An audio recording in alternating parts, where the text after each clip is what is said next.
এখন পলাশ দেখতে গেলে পুরুলিয়া যেতে হবে না, ঘণ্টাখানেকের মধ্যেই পৌঁছে যাবে এই পলাশ বাগানে। ইএসআই হসপিটালের খুব কাছে, মানে বেলুড়ে। এই যে রাস্তাটা দেখছো সোজা চলে গেছে ইএসআই হসপিটাল।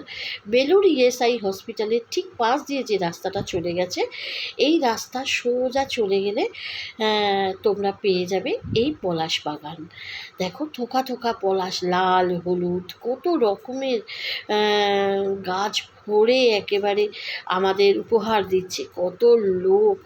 আর মাটিতে না অনেক লাল লাল পলাশের ছড়াছড়ি, মনে হচ্ছে লাল আবিরে মাখানো যেন পথ, কি সুন্দর লাগছে না।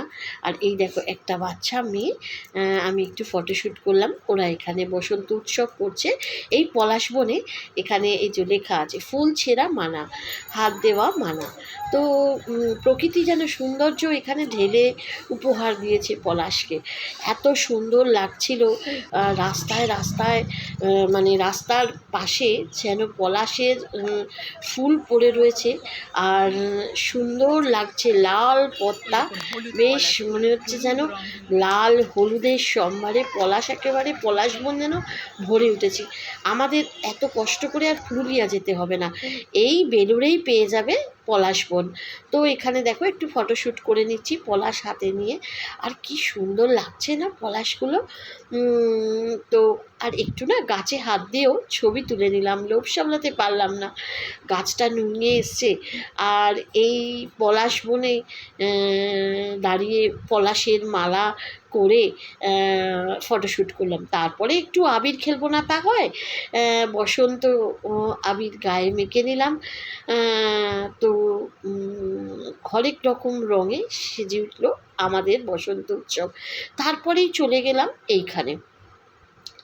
তো তোমরা জানো এটার আমি নাম আর বললাম না। এখানে গিয়ে চিকেন পাপড়, স্যুপ, পনির পকোড়া অনেক কিছু খেয়েছি। তারপরে এই বালি ধরে বাড়ি ফেরার পালা।